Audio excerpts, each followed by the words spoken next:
अस्सलाम वालेकुम। आज मैं बना रही हूँ चिकन पीस और इसकी रेसिपी की तरफ चलते हैं। इसके लिए मैंने ये चिकन पीस ले लिए और उसमें अच्छी तरह से ये कट लगवा लिए और इसके अंदर मैं डालूँगी 1 टीस्पून के करीब भर के नमक, गरम मसाला 1 टीस्पून के करीब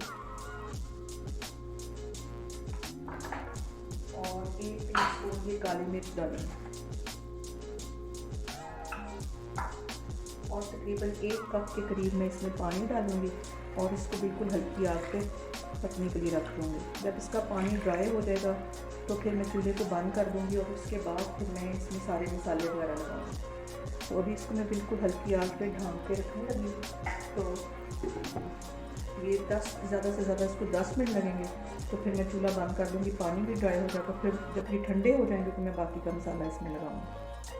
यहाँ पे मैंने एक बड़ा चम्मच ये मूंग की दाल का ले लिया है और इसको मैंने ऐसे बिल्कुल बारीक पीस लिया है। और अब मैं आगे आपको बताती हूँ। इसमें ज़्यादा मसाले नहीं खाएंगे, इसमें मैं 1 चम्मच नमक का डाल दूँगी क्योंकि मैंने चिकन में भी नमक डाला हुआ है और 1 ही चम्मच मैं गरम मसाले का डाल दूँगी और 1 चम्मच मैं काली मिर्च का डाल दूँगी। थोड़ा सा इसमें मैं चिकन पाउडर डाल दूँगी और इन सबको मिक्स कर लूँगी। 1 टीस्पून के करीब इसमें ये चिकन पाउडर चला जाएगा, इससे बड़ा अच्छा फ्लेवर आता है। और ये 2 अंडे इसके अंदर मैं तोड़ के डाल दूँगी।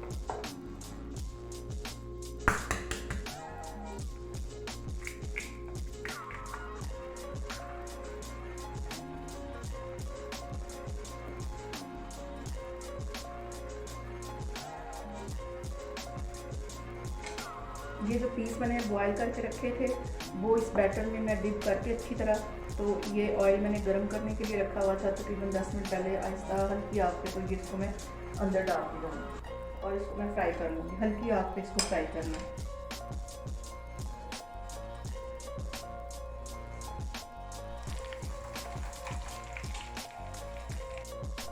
ये हमारे चिकन पीस बन के तैयार हो गए हैं। साथ मैंने नमकीन राइस बनाए और ये बहुत इजी बनते हैं, तो आप लोग भी इसको लाजमी ट्राई करें। अल्लाह हाफिज़।